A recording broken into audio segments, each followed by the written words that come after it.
Today I'm going to be talking about 4K gaming, how to get that crisp, clean image full of pixels that will allow you to see further and play better and have a much better experience in 4K gaming. But first, my name is Steve Smith and this is TQA Weekly, and let's talk about 4K gaming requirements. So first of all, you need a 4K monitor, or you have to at least be interested in buying a 4K monitor, otherwise GTFO. Come on. A 4K monitor is essentially four 1080p screens combined together, one in each corner. That gives you exactly 4 times the pixels of 1080p gaming. And in order to push that much information, you need a screen that's capable of at least HDMI 2.0 or DisplayPort 1.2. HDMI 2.0 with the correct cable and a compatible graphics card will net you 60 frames per second and not one better.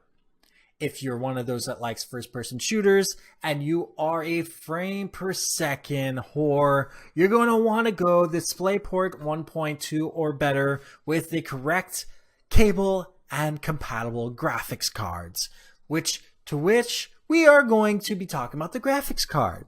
The graphics card is the beast of the machine that will be doing a lot of the processing of the image. And there are a few things we need to clear up at once. SLI and Crossfire do not double VRAM. Don't triple it. Don't quadruple it. Get that out of your mind. I don't know why people think that, but that is often what I am asked. It does not double, triple, or quadruple the amount of VRAM. It can increase the amount of processing power, but usually it's negligible in some cases, or the developer has to code for it. If the developers don't code for it or don't code for it effectively, there is no point in using Crossfire or SLI. When it comes to VRAM, the more VRAM, the better, and the more texture the GPU can render. More VRAM means more texture packs and a cleaner image. So if you want higher quality images, people, you need more VRAM. That is what it comes out to. Then we have to deal with processor and RAM. You're going to need at least quad core or better. Anything less is a joke. When it comes to quad cores though, keep in mind that a 2600K processor overclocked to higher than a 4790K won't make it better than a 4790K.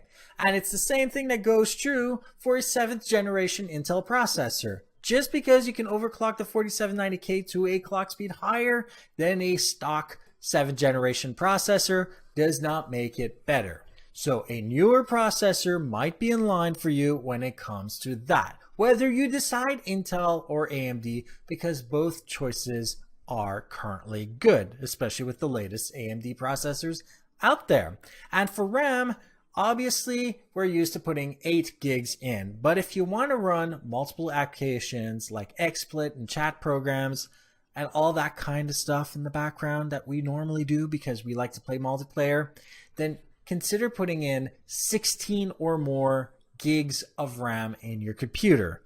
This is quite literally everything you need to know except for one thing: thermals. When it comes to temperature, the higher, the worse. Not the better, the worse. If parts in your computer start to get too hot, then your entire experience is going to start sucking. That is the technical term. Your frame rate's going to go down. Your experience is just going to be a lot worse than you intended. So if you have a good amount of cooling in your computer, so more fans in the chassis, more fans on the CPU, or better fans on the CPU, or even consider water cooling when it comes to all that, you will get a much better experience out of it. If you like this episode, like it, dislike it if you didn't, share with those that you think can benefit from this, and don't forget to subscribe. And if you have any questions, comments, suggestions for topics, email me at ask@tqaweekly.com, or go to my website, tqaweekly.com. And if you want to make the show better, go to patreon.com/tqaweekly and become a patron today. Patrons get all of these episodes 24 hours in advance of everyone else. Thank you for watching, and goodbye.